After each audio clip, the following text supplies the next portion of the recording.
In the name of Allah, the most gracious and the most merciful. Dear students, this is HR, your biology teacher. Today, we will talk about another important topic of MDCAT, that is basically nephron, the internal structure of the kidney. Kidney के हमने structure को थोड़ा detail के साथ पढ़ना है आज, ठीक है। इससे पिछले लेक्चर में हमने ह्यूमन एक्सक्रीटरी सिस्टम को डिटेल में पढ़ा था। आज हम देखेंगे कि किडनी बेसिकली किस चीज से मिलके बनती है, ठीक है ना, उसका फंक्शनल यूनिट कौन सा है, ठीक है, उसके बारे में बात करेंगे। लेकिन उससे पहले आपने एक चीज याद रखनी है कि once a person reaches the age of 40, जब एक इंसान 40 साल का हो जाता है, the number of functional nephrons start falling at the rate of 1% year, यानी कि फिर उसके नेफ्रॉन की तादाद कम होने लग जाती है। और याद रखिएगा, nephrons cannot divide, nephrons divide नहीं करते, ठीक है। जिस तरह से एक अडल्ट न्यूरॉन डिवाइड नहीं करता, उसी तरह से एक नेफ्रॉन भी डिवाइड नहीं करता।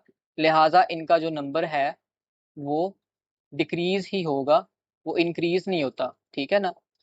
सो हम बात करते हैं नेफ्रॉन की। The basic structural and functional unit of kidney is called as nephron. Kidney का स्ट्रक्चर बनाने वाली जो चीज है और किडनी का फंक्शन परफॉर्म करने वाली जो चीज है, उसको हम क्या कहते हैं, उसको नेफ्रॉन कहते हैं। Each human kidney contains about 1 million nephron, यानी कि 10 लाख नेफ्रॉन होते हैं एक किडनी के अंदर। लिहाजा दो किडनी के अंदर 2 मिलियन नेफ्रॉन हुए, ठीक है, मिलियनेयर है आप। Each nephron is composed of renal corpuscle and renal tubule, जिनकी हम आगे बात करेंगे कि नेफ्रॉन के दो हिस्से होते हैं, ठीक है। Okay, regions of the kidney. Nephron की डिटेल जानने से पहले हम किडनी को थोड़ा सा पढ़ लेते हैं मजीद कि किडनी के कौन से रीजन्स होते हैं। सबसे पहले हम बात करें, human kidneys are arranged along to regions. दो रीजन्स होते हैं। आउटर रीजन होता है जो कॉर्टेक्स है, इनर रीजन होता है जो मेड्यूला है, ठीक है ना। सो यहाँ पे अगर हम बात करते हैं कॉर्टेक्स की, cortex is the outer darker grain like region. Grain like क्यों है? क्योंकि यहाँ पे रीनाल कॉर्पसल है जो कि डॉटेड अपीयरेंस देता है इसको, ठीक है ना, इस तरह से। तो आपके पास आपने क्या समझा, रीनाल कॉर्टेक्स जो है वो आउटर पोर्शन है, डार्कर पोर्शन है, ग्रेन लाइक है, और ये रीनाल कॉर्पसल और कॉन्वोल्यूटेड ट्यूब्यूल से मिलके बनता है, ठीक है ना। उसको हम मजीद देखते हैं, आपने परेशान नहीं होना। मेड्यूला के अंदर अगर हम बात करते हैं तो वो इनर स्ट्रक्चर है, पेल है, लाइट कलर है, यानी कि स्ट्राइएटेड है, इसमें स्ट्राइएशंस नजर आती हैं आपको।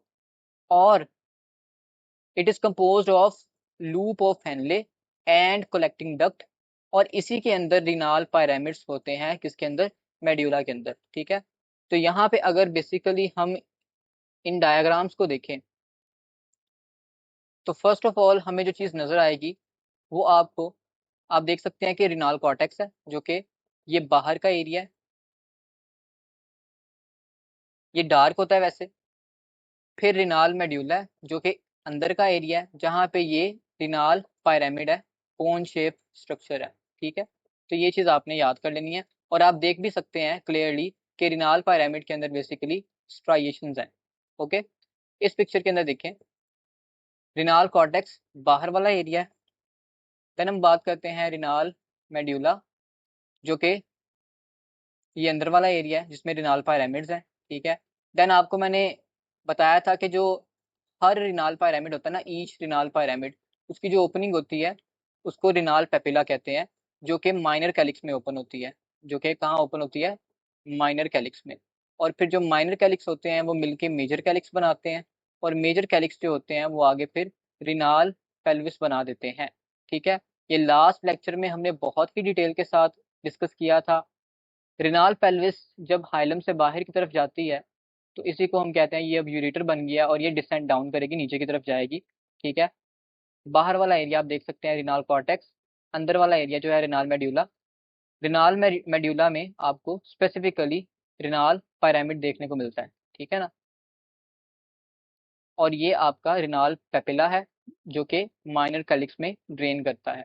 और ये आपको नेफ्रॉन नजर आ रहे हैं यहाँ पे, ठीक है, दीज आर द नेफ्रॉन्स अब यहाँ पे एक छोटी सी गौर करने वाली चीज है, वो ये है कि आप बहुत इजीली देख सकते हैं कि ये एक नेफ्रॉन है, इसकी लूप ऑफ एनले को देखें, और ऑन दी अदर हैंड ये एक नेफ्रॉन है, इसकी लूप ऑफ एनले को देखें।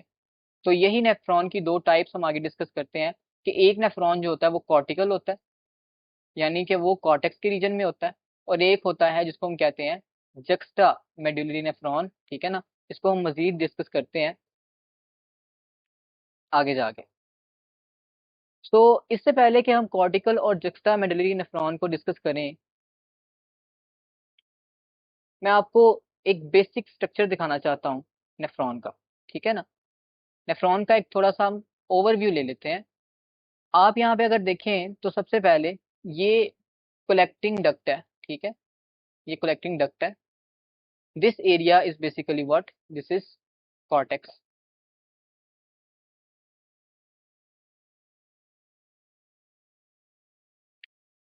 और अगर हम इस एरिया की बात करते हैं, इट इज बेसिकली मेड्यूला।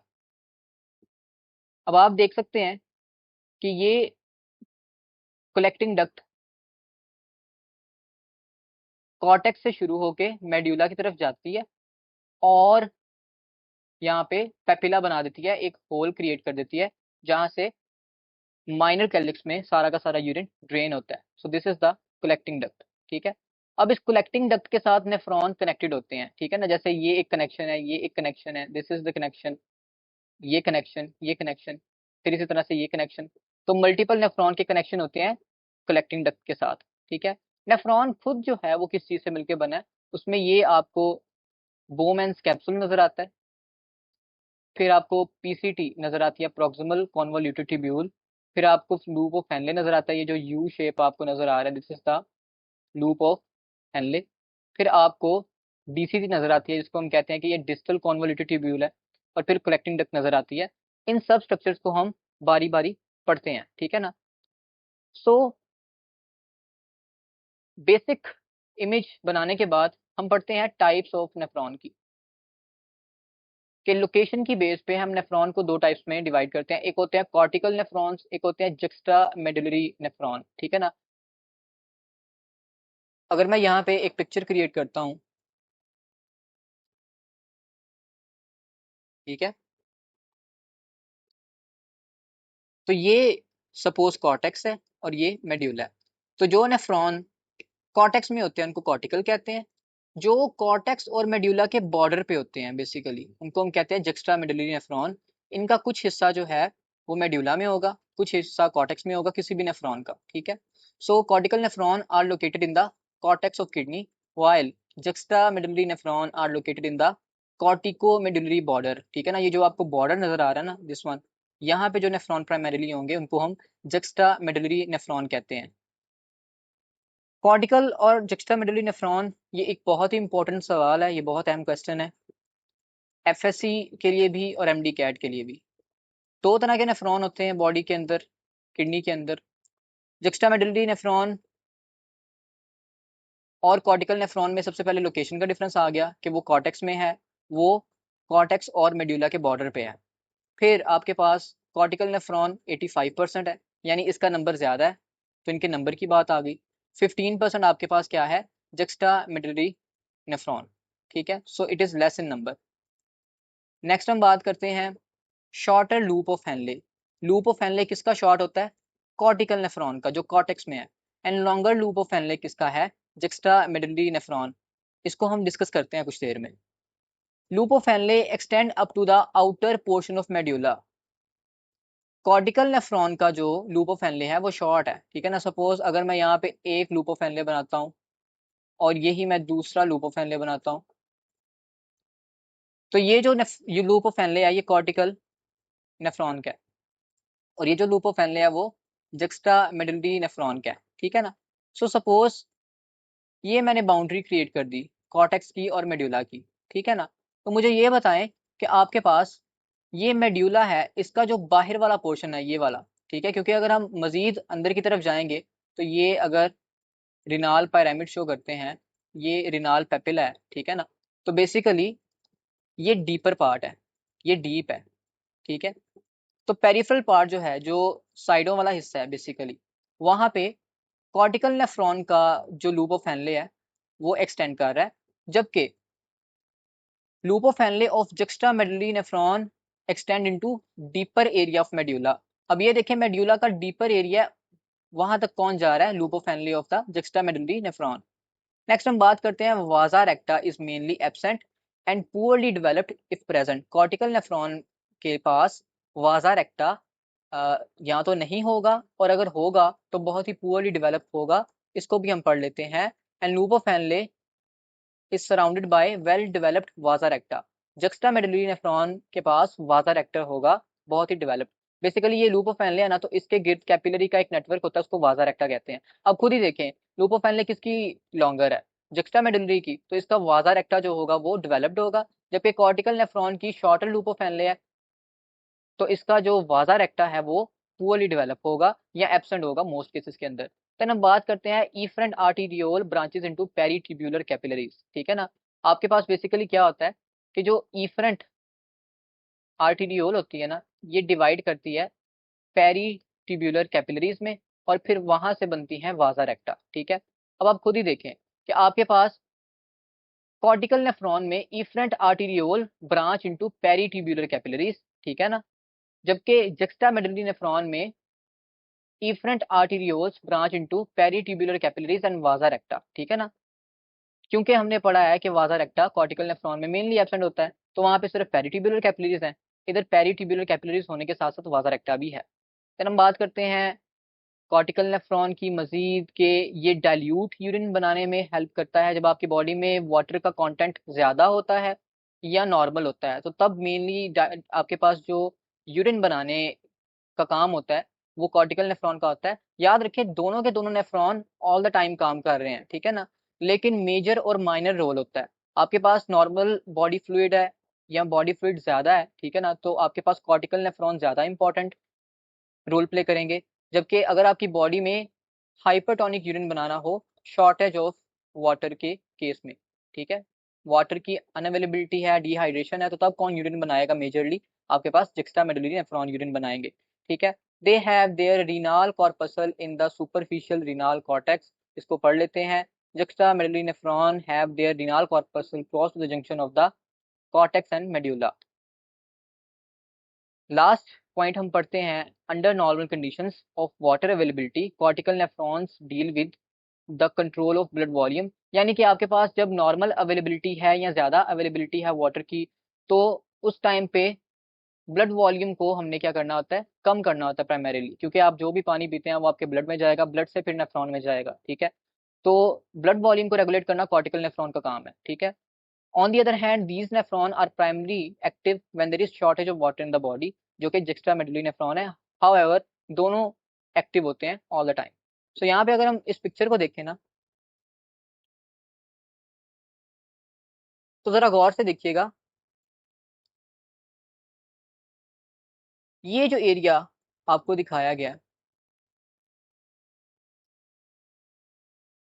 ये एरिया क्या है? It is renal medulla. ठीक है, और ये जो बाहर वाला एरिया है दिस इज कॉर्टेक्स। ठीक है, अब ये जो नेफ्रॉन है ये देखिए प्राइमरीली कॉर्टेक्स के अंदर है, तो ये कौन सा नेफ्रॉन है? Cortical nephron. ठीक है, और ये जो नेफ्रॉन आपको लेफ्ट साइड पे नजर आ रहा है, ये लेफ्ट और ये राइट। ठीक है, तो लेफ्ट साइड पे जो आपको नेफ्रॉन नजर आ रहा है, ये कौन सा नेफ्रॉन है? ये है जक्स्टा मेडुलरी नेफ्रॉन। ठीक है ना, अब याद रखें जक्स्टा मेडुलरी नेफ्रॉन हो या कॉर्टिकल नेफ्रॉन हो, दोनों का जो रीनाल कॉर्पसल है ना, वो कहाँ पे है? वो कॉर्टेक्स के अंदर है। ठीक है, वो कॉर्टेक्स के अंदर है। दोनों की जो कॉन्वोल्यूटेड ट्यूब्यूल है, proximal convoluted tubule, distal convoluted tubule. ठीक है, सेम केस में ये प्रॉक्सिमल और ये डिस्टल, वो कहाँ पे है? वो प्राइमरीली कॉर्टेक्स में है। ठीक है ना, लेकिन हम यहाँ पे बात करते हैं कि जो जुक्स्टामेडुलरी नेफ्रॉन होता है ना, ये चूंकि इस बॉर्डर लाइन पे है, ये बॉर्डर लाइन कौन सी है? Between the cortex and medulla. ठीक है, तो आपके पास जुक्स्टामेडुलरी नेफ्रॉन खुद भी बॉर्डर लाइन पे होता है, और इसका रिनाल कॉर्पसल और प्रॉक्सिमल और डिस्टल कॉन्वोल्यूटेड ट्यूब्यूल, ये जो चीज है बेसिकली दिस वन, ये भी कहाँ पे है? At the junction of cortex and medulla. ठीक है ना, प्राइमरीली इन द कॉर्टेक्स, लेकिन एट द जंक्शन भी हम कह रहे हैं तो गलत बात नहीं है, ठीक है। फिर एक और डिफरेंस आपने जो नोट करना है वो ये नोट करना है कि जो कॉर्टिकल नेफ्रॉन है उसकी लूप ऑफ हेनले और जो जक्स्टामेडुलरी नेफ्रॉन है उसकी लूप ऑफ हेनले में काफी ज्यादा डिफरेंस नजर आ जाता है। इसको जूम आउट करते हैं ताकि आपको पता चले। तो आपके पास लॉन्गर लूप ऑफ हेनले किसकी होगी? जक्स्टामेडुलरी नेफ्रॉन की, ठीक है ना। फिर एक और बात करते हैं कि कॉर्टिकल नेफ्रॉन की लूप ऑफ हेनले मेड्यूला के पेरिफेरल एरिया में रहेगी। ये पेरिफेरल एरिया है मेड्यूला का, जबकि जो डीपर एरिया है ये वाला है, ठीक है ना। ऑन दी अदर हैंड जो जुक्स्टामेडुलरी नेफ्रॉन है उसकी loop of Henley deeper levels तक चली जाएगी, ठीक है। और इन दी एंड आपको यहाँ पे रीनाल पेपिला नजर आ रहा है।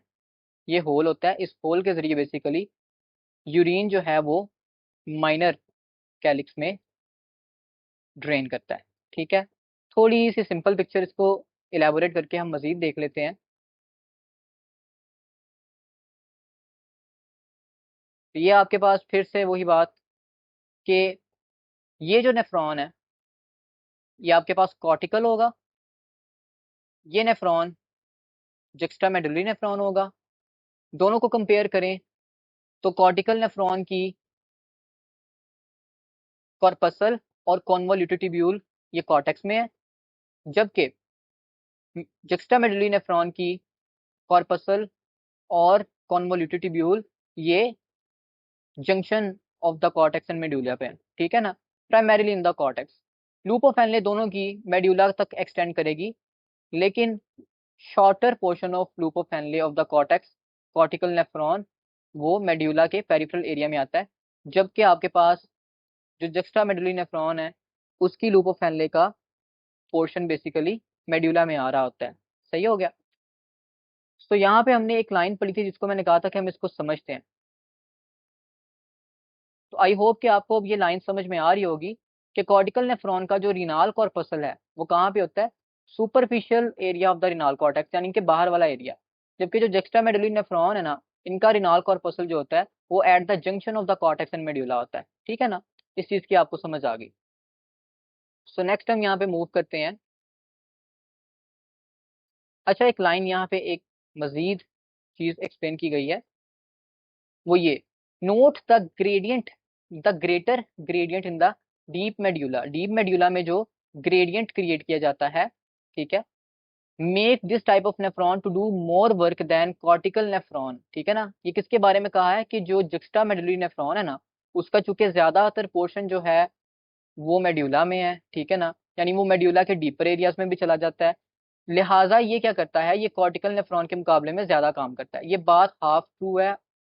इसकी अगर पूरी सच्चाई की बात करें तो कॉर्टिकल नेफ्रॉन भी ज्यादा काम ही करते हैं। ये बेसिकली उन्होंने किस कंडीशन की बात की गई है कि वही जब आपकी बॉडी में वाटर कंटेंट कम हो जाता है। तो वाटर कंटेंट जब कम हो जाता है उस केस में आपके पास जुक्स्टामेडुलरी नेफ्रॉन एक्टिव हो जाते हैं और वो क्या करते हैं, वो यूरिन की फॉर्मेशन करते हैं। It is these new nephrons which are responsible for the development of the osmotic gradient in the renal medulla, ठीक है।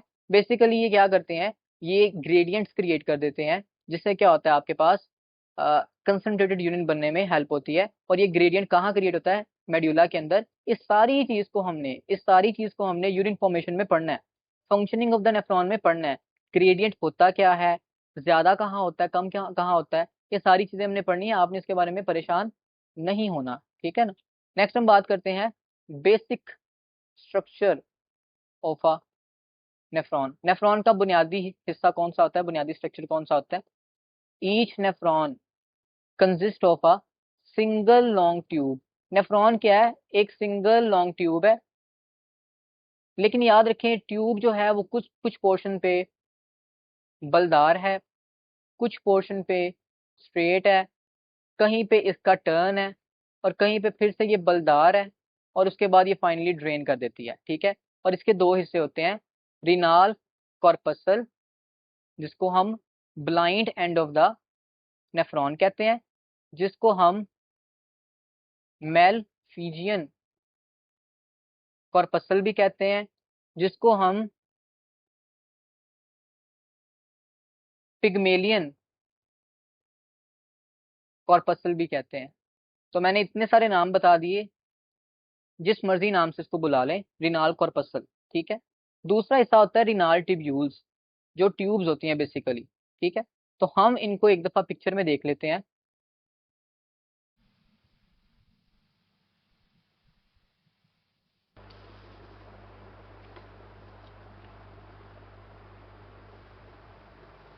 जरा इस पिक्चर पे गौर करें। आपके पास नेफ्रॉन के दो हिस्से होते हैं, रिनाल कॉर्पसल और रिनाल ट्यूब्यूल, ठीक है ना। ये जो आपको एरिया नजर आ रहा है, ये है रिनाल कॉर्पसल। और रिनाल कॉर्पसल के बाद में ये वाला एरिया, ये वाला एरिया, फिर ये वाला एरिया, ये सारा एरिया रिनाल ट्यूब्यूल है, ठीक है ना। जबकि ये जो ब्लू वाला हिस्सा है ये रिनाल कॉर्पसल है, ठीक है। कॉर्पसल हम कह देते हैं किसी दाने को कह देते हैं, ठीक है, किसी बीड लाइक स्ट्रक्चर को कह देते हैं। ओके। और ये कहाँ पे नेफ्रॉन टर्मिनेट करेगा? इस कलेक्टिंग ट्यूब्यूल पे, ठीक है। अब थोड़ा सा आपको ओवरव्यू मजीद इसमें दे देता हूँ कि ये जो आपको अंदर ब्लड वेसल का नेटवर्क नजर आ रहा है, ठीक है, इसकी नेचर क्या है? क्या ये आर्टरी है, क्या ये कैपिलरी है, या क्या ये वेन है? तो याद रखें कि ये जो पिंक में मैंने शो किया है ये आर्टीरियोल्स है, ठीक है। आपको पता है आर्टरी से आर्टीरियोल बनती है, जब बड़ी आर्टरी छोटी ब्रांचेस देती है तो वो आर्टीरियोल्स कहलाती हैं। तो ये आर्टीरियोल्स है, ठीक है। रीनल आर्टरी बेसिकली डिवाइड करेगी छोटी ब्रांचेस में, तो वहां से आर्टीरियोल्स ये वाली बनती हैं, जो ब्लड लेके आ रही है इस रिनाल कॉर्पसल की तरफ, उसको कहते हैं कि वो कौन सी आर्टीरियोल है? एफरंट, ए से आने वाली, ठीक है ना। और जो ब्लड वापस लेके जाएगी इससे दूर, उसको कहते हैं ईफरेंट आर्टीरियोल। ई से एग्जिट को हम यहाँ पे डिनोट कर सकते हैं, ठीक है। और ये जो आपको कप नजर आ रहा है, जिस कप ने इस ब्लड वेसल को, इन ब्लड वेसल के नेटवर्क को कवर किया हुआ है, इसको कहते हैं बोमेंस कैप्सूल। ये जो ग्रीन में मैं आपको शो कर रहा हूँ ये कैपिलरी का नेटवर्क है, इसको कहते हैं ग्लोमेरुलस, ठीक है ना। सो आपके पास एफरंट आर्टीरियोल आती है, ये येलो में एफरंट आर्टीरियोल आई, डिवाइड करके कैपिलरी बनी, और ईफ्रंट आर्टीरियोल बन के बाहर निकल गई।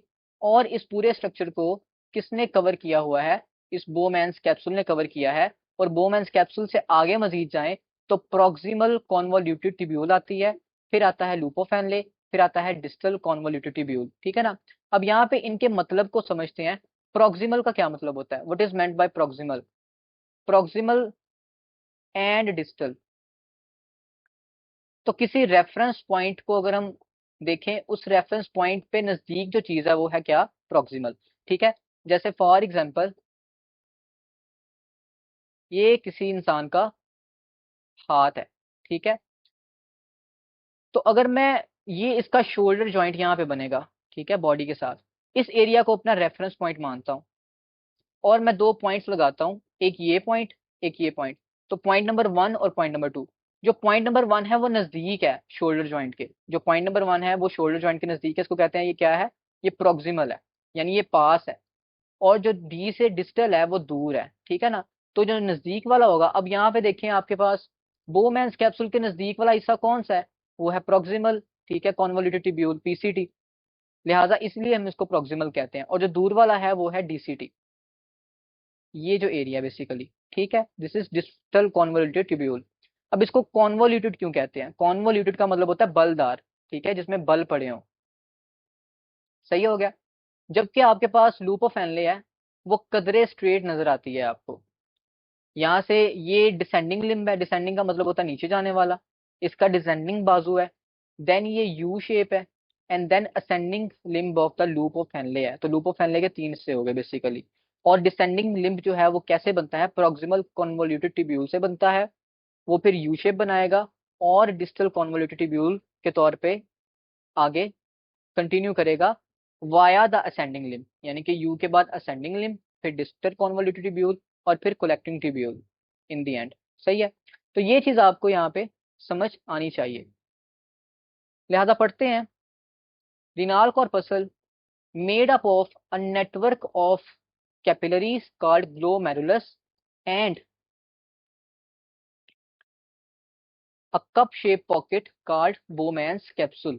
It is the initial filtering component of the nephron. Nephron का शुरुआती कंपोनेंट है और फिल्टरिंग कंपोनेंट है, ठीक है ना, जहां से आपके पास ब्लड का प्लाज्मा जो है वो फिल्टर होके बाहर की तरफ आ जाएगा।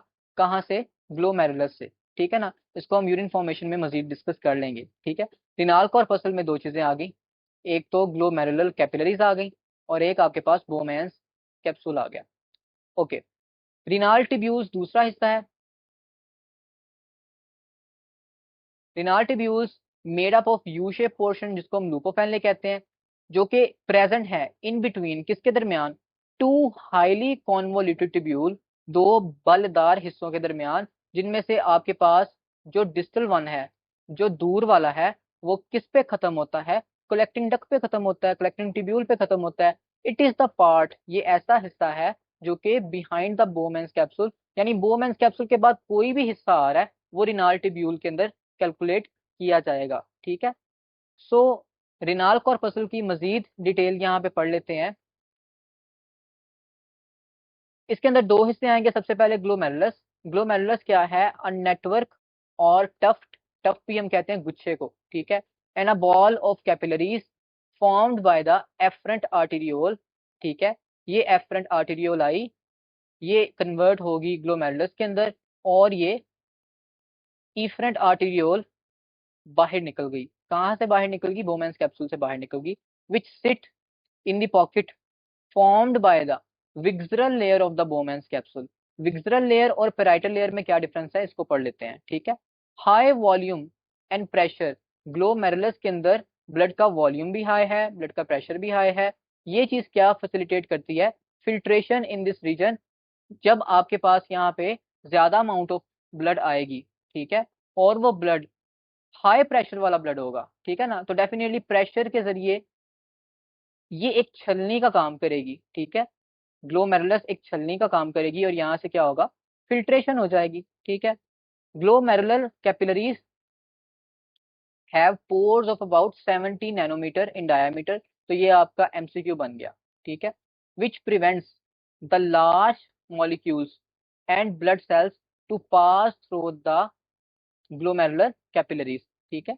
All the capillaries fuse to form efferent arterioles, ठीक है ना। ये कैपिलरीज फिर इफरेंट आर्टेरियोल्स बना देती हैं, जो कि मेल्फिजियन बॉडी, जिसको हमने कह दिया कि वो आपके पास रिनाल कॉर्पसल है, वहां से एग्जिट कर जाएंगी, ठीक है। तो याद रखें कि ये जो फिल्ट्रेशन होती है ना, जिसको हमने नेक्स्ट लेक्चर के अंदर बहुत ही डिटेल से पढ़ना है, ये फिल्ट्रेशन बेसिकली इसमें कौन कौन सी चीजें ब्लड से बाहर नहीं आ सकती, ठीक है ना। प्लाज्मा लीक हो के आपके पास ग्लोमेरुलस से बाहर आ जाता है, ठीक है। उसमें से कौन सी ऐसी चीजें हैं प्लाज्मा के अंदर जो नहीं आएंगी? आपको पता है प्लाज्मा के दो पोर्शन होते हैं, एक वाटर पोर्शन होता है और एक आपके पास सब्सटेंसेस वाला पोर्शन होता है, जिसमें आपने एक निमोनिक पढ़ा है, पीएच विंग। पीएच विंग यानी कि प्रोटीन्स होती हैं, हॉर्मोन्स होते हैं, वेस्ट होती है, आइंस होती हैं, नाइट्रोजनस वेस्ट होती हैं, ठीक है ना, गैसेज होती हैं, ठीक है ना। तो ये चीज आपने यहाँ पे इसको पढ़ लिया, ओके। सो इस चीज को अगर हम मजीद इलेबोरेट करते हैं तो हमारे पास इस प्लाज्मा का प्रोटीन पोर्शन वो ब्लड में ही रहेगा, प्रोटीन लीक होके बाहर नहीं आएंगी। जो फैट्स हैं बॉडी के ब्लड के अंदर, वो फैट्स भी लीक होके बाहर नहीं आएंगे, ठीक है। इसके अलावा जो सेल्स हैं, जैसे कि आरबीसी है, जैसे कि डब्ल्यूबीसी है और जैसे कि प्लेटलेट्स हैं, ठीक है ना, ये भी फिल्टर नहीं होते, ये फिल्टर नहीं हो सकते। सेल्स फिल्टर नहीं हो सकते, फैट फिल्टर नहीं हो सकते, प्रोटीन फिल्टर नहीं हो सकती, ठीक है ना। लार्ज साइज प्रोटीन्स हैं। बेसिकली नॉर्मल किडनी के अंदर प्रोटीन फिल्टर होती ही नहीं, उसका साइज स्मॉल हो लार्ज हो फिर भी, ठीक है ना। बोमेंस कैप्सूल, जिसको हम ग्लोमेरुलर कैप्सूल भी कहते हैं, बोमेंस कैप्सूल एक double wall cup shape structure है। अब डबल वॉल का क्या मतलब है? मैंने बताया कि एक पेराइटल लेयर होती है, एक विग्जरल लेयर होती है। आपको पता है पेराइटल बाहर वाली होती है, विग्जरल अंदर वाली होती है। इसको हम पढ़ते हैं, ठीक है। Structure that encloses the glomerulus, बताने की जरूरत नहीं है।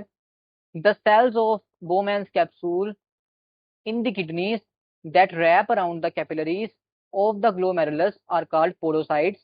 These cells have small slit-like opening that play an active role in preventing plasma protein from entering the urinary ultrafiltrate।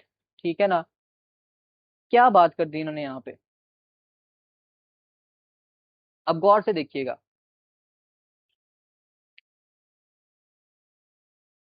आपके पास ये जो लेयर है, ठीक है, इसको रीड्रॉ करते हैं। ये जो लेयर है,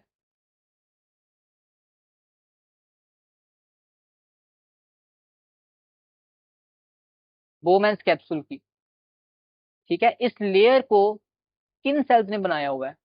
उन सेल्स का नाम है पोडोसाइट्स। पोडोसाइट्स को फुट सेल्स भी कहते हैं, ठीक है, फुट सेल्स। ये कैसे सेल्स होते हैं कि आपके पास सपोज ये एक पोडोसाइट है, ठीक है, इस पोडोसाइट की न्यूमरस एक्सटेंशंस निकली होंगी, ठीक है ना, और इन एक्सटेंशन ने बेसिकली क्या किया होता है, कैपिलरी को रैप किया होता है। ये आपके पास एफरेंट आर्टीरियोल से ब्लड आया, ठीक है, एफरेंट आर्टीरियोल खुदाई, ये सारा एरिया जो है यहाँ में कैपिलरीज में डिवाइड हुई, और आप देख सकते हैं कि यहाँ पे जो कैपिलरीज है ना, उनके ऊपर ये पोडोसाइट्स लिपटे हुए हैं, ठीक है ना, उन्होंने इसको लिपेटा हुआ है। जैसे आप क्या करते हैं, आप एक ग्लास को अपने हाथ से पकड़ते हैं जब, तो आपकी फिंगर्स ने जिस तरह से उस ग्लास को लिपटा हुआ होता है, इसी तरह से पोडोसाइट्स ने क्या किया हुआ है, इन ग्लोमेरुलर कैपिलरीज को लिपटा हुआ है बाहर से, ठीक है ना। और ये जो पोडोसाइट्स हैं, ये बेसिकली यही क्या बनाते हैं, visceral layer of the Bowman's capsule, ठीक है ना, विग्जरल यानी कि अंदर वाली लेयर। और ये जो आपको मैं ग्रीन में शो करूंगा, ये बाहर वाली लेयर, चलो इसको ब्लू में शो कर लेते हैं। ये जो बाहर वाली लेयर है, ये बाहर वाली लेयर, ठीक है, ये जो बाहर वाली लेयर है, इसको कहते हैं parietal layer of the Bowman's capsule, ठीक है ना, पेराइटल लेयर। और विग्जरल लेयर जो है वो अंदर वाली है। विग्जरल लेयर को कौन बनाता है, पोडोसाइट। पोडोसाइट क्या है बेसिकली, एक स्पेशलाइज्ड, या फिर हम कह सकते हैं मॉडिफाइड, एक modified simple squamous epithelial cell है।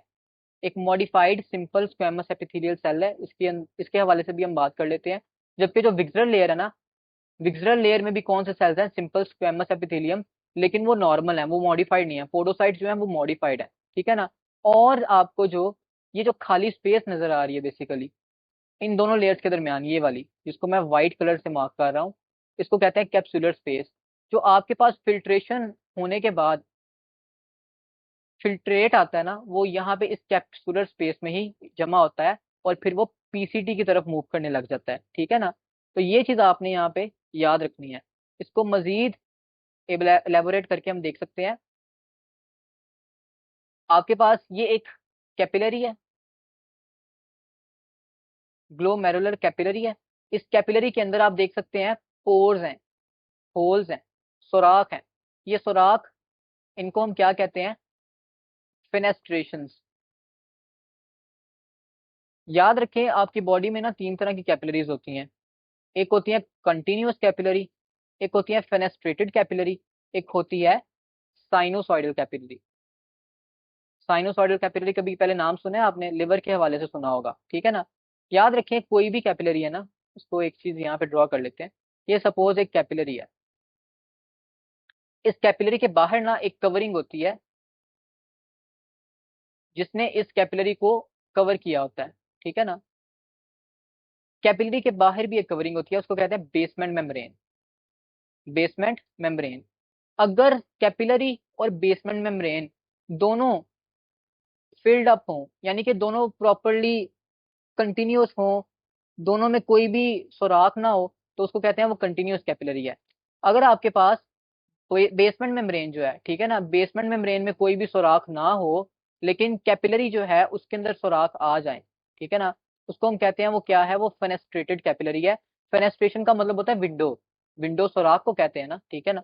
और अगर आपके पास कोई ऐसी कैपिलरी है जिसकी बेसमेंट मेम्ब्रेन में भी सुराख है, और जिसकी कैपिलरी की वॉल के अंदर भी सुराख है, तो वो साइनोसॉइडल कैपिलरी होती है, ठीक है ना।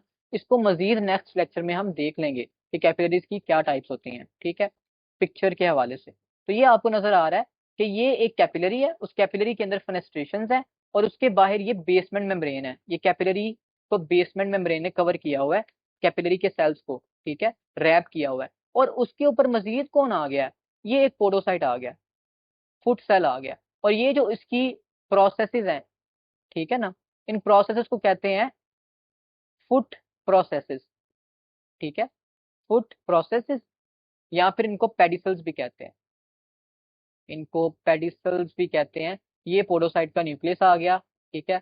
अब ये देख सकते हैं आप कि इस कैपिलरी को किस तरह से पोडोसाइट ने कवर किया हुआ है। सबसे अंदर वाली लेयर हमारे पास कैपिलरी की, उसके बाहर ये बेसमेंट मेम्ब्रेन, उसके बाहर ये पोडोसाइट, ठीक है ना। अब यहाँ पे अगर इस बेसमेंट मेम्ब्रेन के अंदर भी सुराख होते, फेनेस्ट्रेशन होती, तो मैं इस कैपिलरी को कौन सी कैपिलरी कहता, साइनोसॉइडल कैपिलरी कहता, ठीक है ना। तो ये आपने ग्लोमेरुलर कैपिलरीज का स्ट्रक्चर पढ़ लिया, ठीक है ना, कि किस तरह से बोमेंस कैप्सूल के पोडोसाइट्स ने इनको कवर किया हुआ है।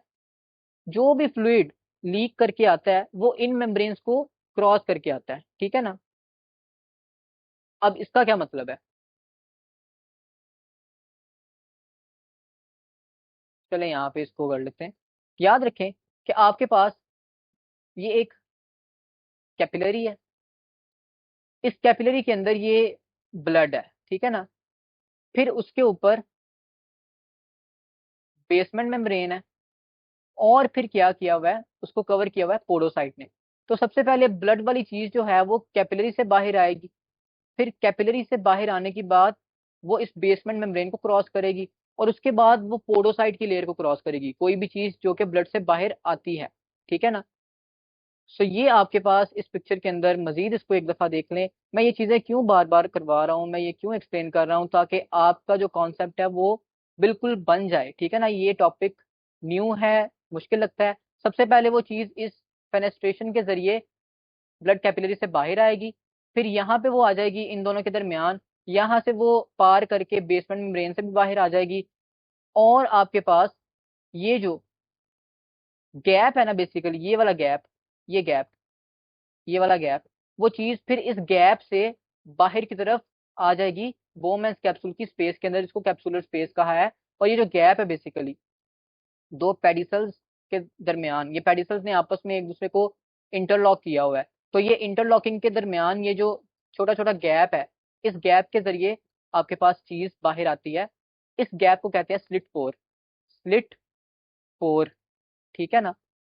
तो ये जो बेसिकली फिल्ट्रेशन मेम्ब्रेन है जो आपके यहाँ पे ग्लोमेरुलस के अंदर बनी हुई है, फिल्ट्रेशन मेम्ब्रेन, ये फिल्ट्रेशन मेम्ब्रेन बेसिकली तीन चीजों से मिलकर बनती है। पहली एंडोथेलियम,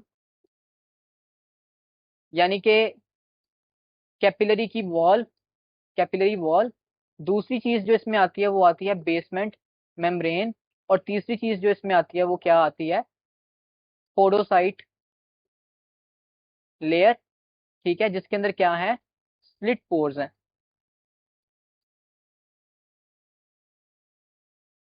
इस तरह से, ठीक है। एंडोथेलियम जो होती है इसके अंदर सिंपल स्क्वेमस एपिथेलियल सेल होते हैं।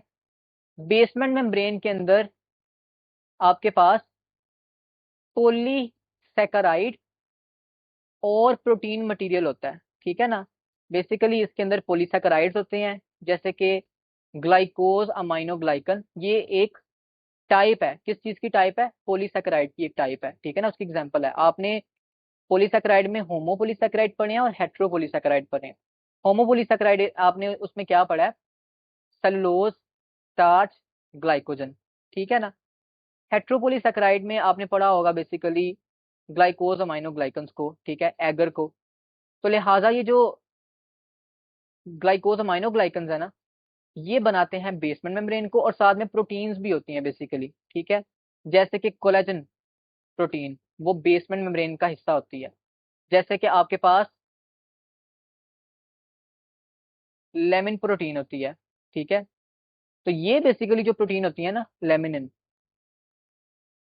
ये प्रोटीन आपके पास कहाँ प्रेजेंट होती है, बेसमेंट मेम्ब्रेन के अंदर। और पोडोसाइट भी आपको पता है, modified, simple, squamous, epithelial cell होते हैं, ठीक है ना, जिनकी पेडिसल्स होती हैं जो इंटरलॉक करती हैं और उनके दरमियान जो गैप रह जाता है, जो स्लिट पोर होता है, वहां से चीजें फिल्टर आउट हो जाती हैं, ठीक है। लिहाजा हमने यहाँ पे सर खपा लिया, हम आगे चलते हैं, ठीक है। कंक्लूजन क्या है? The pores in the capillary endothelium and the gaps between the podocytes are quite large, ये रिलेटिवली लार्ज हैं, and make it easy for any substance dissolved in the blood plasma to get through the blood into the capsular space. However, the basement membrane of the blood capillary stop large protein molecules from getting through, ठीक है ना, इस बात की समझ आ गई। लिहाजा आपकी ग्लोमेरुलर स्ट्रक्चर को जब भी डैमेज हो जाएगा तो आपकी बॉडी से प्रोटीन लॉस हो जाएगा। किस चीज के जरिए? यूरिन के जरिए। और इस कंडीशन को क्या कहते हैं? प्रोटीनूरिया, ठीक है, प्रोटीन्यूरिया कहते हैं, और ये किडनी डैमेज को इंडिकेट करता है। देन हम बात करते हैं रिनाल टिब्यूल। कोई भी चीज जो कि वोमेंस कैप्सूल के बाद है उसको रिनाल टिब्यूल कहते हैं। Proximal convoluted tubule, the Bowman's capsule gives out coil tubule known as proximal convoluted tubule which leads to the loop of Henle. आपके पास शुरू वाला ये जो पोर्शन है ये प्रॉक्सिमल कॉन्वोल्यूटेड टिब्यूल है, जो कि किसकी तरफ लीड करेगी? लूप ऑफ फैनले की तरफ लीड करेगी, और वहां से basically distal convoluted tubule arise करेगी, जो कि फिर कलेक्टिंग डक्ट का हिस्सा बन जाएगी, ठीक है ना। It lies in the cortex region. अभी हमने बात की कुछ देर पहले कि कॉन्वोल्यूटेड पार्ट जो होता है वो कॉर्टेक्स में होता है primarily. It is the longest part of nephron. आपका एमसीक्यू आ सकता है।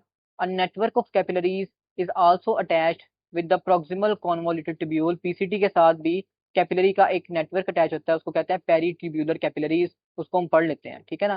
पीसीटी नैरोस एंड डिसेंड डाउन, तंग होती जाती है और नीचे की तरफ जाती है, to form the descending limb of the loop of Henle, ताकि वो लूप ऑफ हेनले का डिसेंडिंग लिम्ब बना सके। आगे बात करते हैं। The proximal tubule is lined by a simple cuboidal epithelial cell having brush border composed of microvilli, ठीक है ना। इस बात का क्या मतलब है पढ़ लेते हैं। It increases the surface area for reabsorption. आपके पास क्यूब शेप सेल होंगे, पीसीटी के सेल क्यूब शेप होंगे, उन सेल्स के ऊपर फोल्ड्स होंगे जिन पे माइक्रोविलाई होंगी, ठीक है ना। तो ऐसे ब्रश बॉर्डर फोल्ड्स होंगे और उन पे माइक्रोविलाई होंगी। ये क्यों किया जाता है? ताकि सरफेस एरिया को इंक्रीज किया जाए, क्योंकि यहाँ पे मोस्ट ऑफ द रीएब्जॉर्प्शन हो जाती है पीसीटी के अंदर, ठीक है। तो मोस्ट ऑफ द रीएब्जॉर्प्शन यहाँ पे चूंकि होती है, लिहाजा सरफेस एरिया इंक्रीज करना जरूरी है, जैसे कि आपने स्मॉल इंटेस्टाइन में भी पढ़ा था। Most of the essential compounds like glucose, amino acids, electrolytes यानी कि आइंस वगैरह, and water is reabsorbed in this region, ठीक है। इस पिक्चर की तरफ आते हैं, इसको जरा गौर से देखिएगा। आपके पास ना सबसे पहले मैं आपको बता देता हूँ सेल्स की टाइप होती है। ये एक मैंने सेल बनाया, ये फ्लैट सेल है, ठीक है ना। फिर ये एक मैंने सेल बनाया, ये क्यूब शेप सेल है। और फिर ये एक सेल मैंने बनाया, ये कॉलम शेप सेल है, ठीक है ना। अब मैं इनके न्यूक्लियस बना देता हूँ। ये इसका न्यूक्लियस है, ये इसका न्यूक्लियस है, ठीक है, और ये इसका न्यूक्लियस है, ठीक है। इस सेल को कहते हैं स्क्वामस सेल, पिचका हुआ, ठीक है ना, फ्लैट सेल जो कि बिल्कुल फ्लैट है, ठीक है। इस सेल को कहते हैं क्यूबॉइडल सेल, क्योंकि इसकी शेप क्या है? क्यूब शेप है। और इसको कहते हैं कलमनर सेल, क्योंकि ये लॉन्ग है, ठीक है, इलोंगेटेड शेप है। स्क्वैमस सेल का न्यूक्लियस जो होता है वो भी फ्लैट होता है डेफिनेटली, और वो सेंट्रल एरिया में एक बल्ज बनाता है, ठीक है। ये बल्ज आपको नजर आ रहा है, ये वाला। क्यूबॉइडल सेल का जो न्यूक्लियस होता है वो सेंटर में होता है और राउंड होता है, जबकि कलमनर सेल का न्यूक्लियस जो होता है वो बेसिकली बेजल एरिया में यानी कि उसकी बेस के पास होता है, और वो भी ओवल शेप लुक देता है। अब ये आपको डिफरेंट सेल्स दिखाए हुए हैं। यहाँ पे आपको गर्ज है प्रॉक्सिमल कॉन्वोल्यूटेड ट्यूब्यूल के सेल के साथ। इसको देखें, इस सेल की पिक्चर देखें, क्यूब शेप भी है, सेंट्रल राउंड न्यूक्लियस भी है, और ये इसके ऊपर ब्रश बॉर्डर माइक्रोविलाई प्रेजेंट है, जो कि क्या करेंगे? सरफेस एरिया इंक्रीज करेंगे, ताकि क्या हो? रीएब्जॉर्प्शन हो यहाँ से मटेरियल की। देन आप देख सकते हैं कि इस एरिया में भी क्यूबॉइडल सेल हैं। देन फिर आप देख सकते हैं कि डिसेंडिंग लिम्ब में आपके पास फिर से सेल फ्लैट हो गए हैं, ठीक है। फिर यहाँ से जब आप गुजर के वापस की तरफ जाते हैं तो अभी भी सेल तकरीबन तकरीबन फ्लैट ही हैं, और अल्टीमेटली फिर जब आप ऊपर वाले एरिया में आते हैं तो सेल दोबारा से क्यूब शेप लुक देने लग जाते हैं, ठीक है ना। तो ये इंफॉर्मेशन आपने याद कर ली हिस्टोलॉजी के हवाले से। Loop of Henle, loop of Henle की बात की जाए, the loop of Henle is a U shape structure with descending limb and the ascending लिम। ठीक है ना, एक लिम नीचे की तरफ जा रहा है, पीसीटी की कंटिन्यूएशन है बेसिकली, और एक लिम जो है वो ऊपर की तरफ जाएगा, डीसीटी में कंटिन्यू हो जाएगा।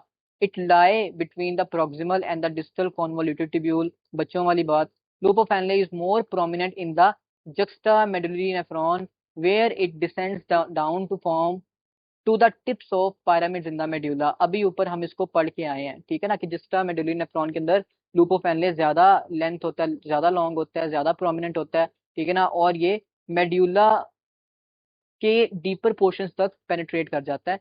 It is important part of the whole system. ये बड़ा ही इंपॉर्टेंट हिस्सा है एक नेफ्रॉन का, because it allows the kidney to filter out salt and maintain the correct balance of water in the body. ठीक है, loop of Henle then turns back towards the Bowman's capsule, making a ascending limb, and then coiled again, and it is called as distal convoluted tubule। बात कर लेते हैं loop of Henle की। ये loop of Henle था, descending limb था, दोबारा से टर्न मारा, यू टर्न लिया, ऊपर की तरफ आया, असेंडिंग लिम्ब, डीसीटी में कन्वर्ट हो गया। ठीक है ना, next, the distal convoluted tubule is located between the loop of Henle and collecting duct। DCT loop of Henle और collecting duct के दरमियान है। Most distal portion of nephron, DCT definitely nephron का मोस्ट डिस्टल पोर्शन है। Then जो last portion है वो है collecting duct. Each DCT leads to a system of collecting duct। The collecting duct begins in the renal cortex and extend deep into the medulla। Finally, it delivers the urine to renal pelvis। A single collecting duct receives many nephrons and many collecting ducts combine together to form large collecting duct।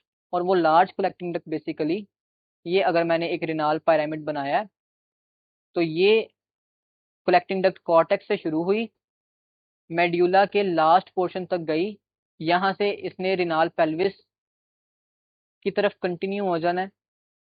ठीक है, रिनाल pelvis. और अगर यहाँ पे देखा जाए तो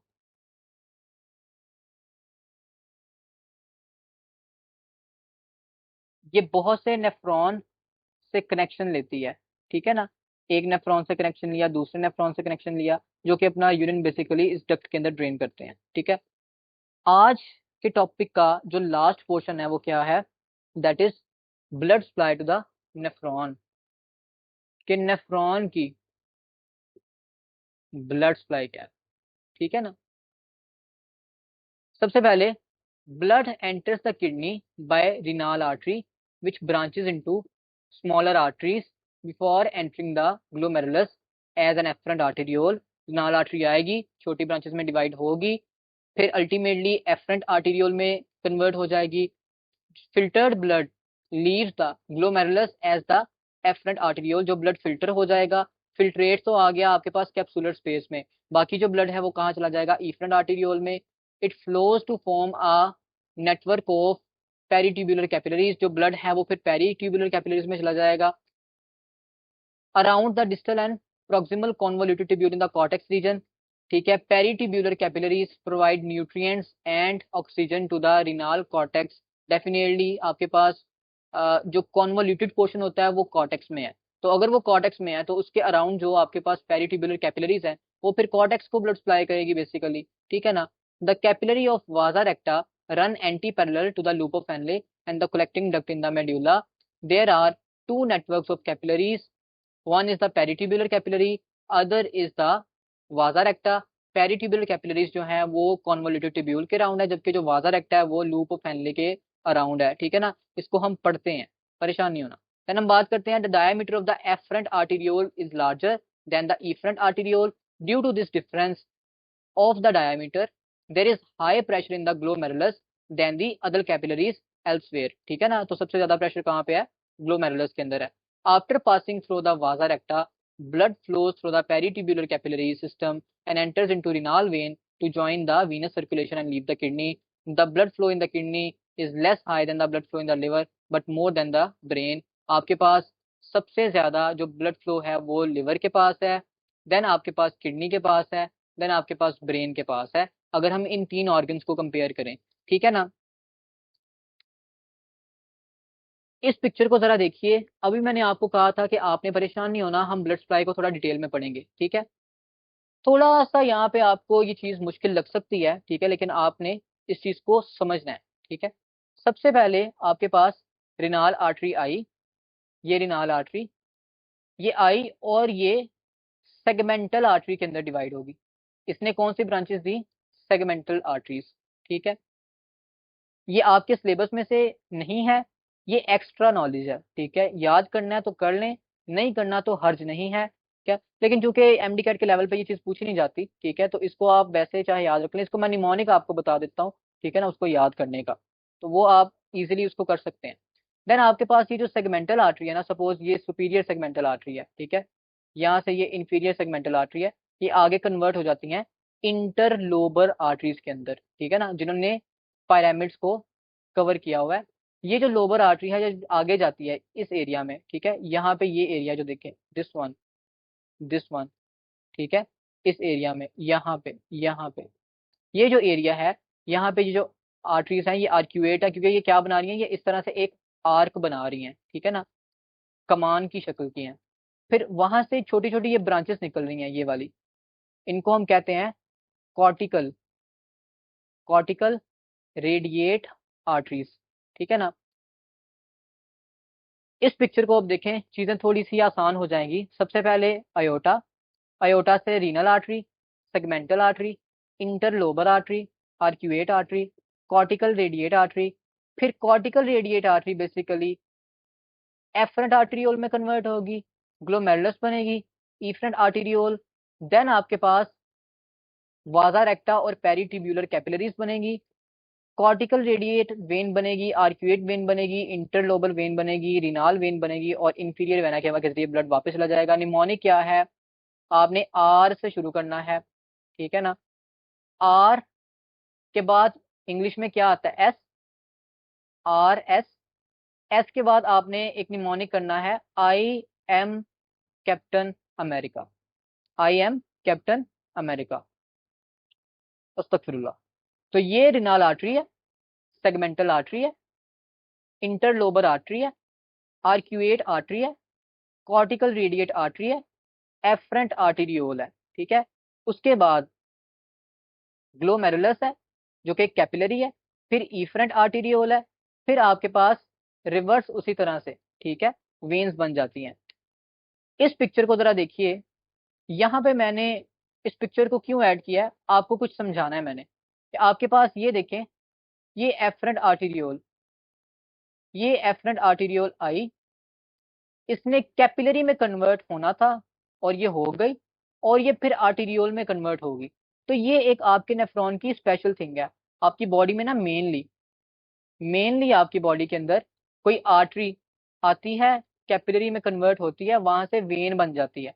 लेकिन यहाँ पे बेसिकली क्या आया, यहाँ पे आपके पास एक आर्टरी, बेसिकली आर्टीरियोल भी तो एक आर्टरी है ना, आर्टरी आई, उसने कैपिलरी बनाई, कैपिलरी फिर से एक आर्टरी में कन्वर्ट हो गई, वो आर्टरी फिर से एक कैपिलरी में कन्वर्ट हो जाती है, और वो कैपिलरी फिर वेन में कन्वर्ट होती है। ठीक है। तो क्या आपको ये चीज थोड़ी सी समझ आई? कैसे? ये आपके पास ग्लोमेरुलर कैपिलरीज हैं, यहाँ पे आपके पास इफरेंट आर्टीरियोल है, इफरेंट आर्टीरियोल से ये देखिए proximal convoluted tubule, proximal convoluted tubule और डिस्टल कॉन्वोल्यूटेड ट्यूब्यूल के अराउंड ये पेरिट्यूब्यूलर कैपिलरीज फिर से बन गई हैं। ठीक है ना, ये पेरिट्यूब्यूलर कैपिलरीज आपको नजर आ रही हैं, और ये बेसिकली एरिया इस तरह से है कि ये कॉर्टेक्स है, ये नीचे मेड्यूल है। ठीक है। डाउनवर्ड अगर हम एक्सटेंड करते हैं, डाउनवर्ड, तो ये आपके पास लूप ऑफ हेनले आ जाएगा, और लूप ऑफ हेनले को कवर करने वाली जो कैपिलरीज है उनको कहते हैं प्राइमरीली वाजा रेक्टा। ठीक है ना, वाजा रेक्टा। तो आपके पास इफरेंट आर्टीरियोल, इफरेंट आर्टीरियोल ने किसमें कन्वर्ट होना है? एक तो पेरिट्यूब्यूलर कैपिलरी में, और एक वाजा रेक्टा के अंदर। ठीक है ना। और फिर इन कैपिलरी से मजीद आगे क्या बन जाएगी, आगे कोई वेन बन जाएगी, और वो वेन फिर बड़ी वेन में कन्वर्ट हो जाएगी। और ये चीज आपने किधर पढ़ी, किधर पढ़ी, ये देखें कॉर्टिकल नेफ्रॉन के अंदर इफरेंट आर्टीरियोल ब्रांच होती है पेरिट्यूबुलर कैपिलरी के अंदर, क्योंकि इनका शॉर्टर लूप ऑफ एनले है, इनके अंदर वाजा रेक्टा डेवलप नहीं होता, एब्सेंट होता है। जबकि जुक्स्टामेडुलरी नेफ्रॉन के अंदर इफरेंट आर्टीरियोल पेरिट्यूबुलर कैपिलरी और वाजा रेक्टा इनमें ब्रांच कर जाती है। ठीक है ना। तो ये आपके पास कॉन्सेप्ट था, इस कॉन्सेप्ट को याद रखिएगा। आपने इस टॉपिक से related most of the questions को सॉल्व कर लिया है। ठीक है ना। मुझे उम्मीद है कि इससे ज्यादा इंफॉर्मेशन अगर इसमें मजीद है तो वो आपके सिलेबस से बाहर है, उसकी जरूरत नहीं है। वरना एमडी कैट के लिए एनाटॉमी ऑफ द नेफ्रॉन जानने के लिए it will be enough. Next lecture में हम इंशाल्लाह पढ़ेंगे what is the functioning of the kidney, what is the functioning of the nephron, what is the process of formation of the urine. तब तक के लिए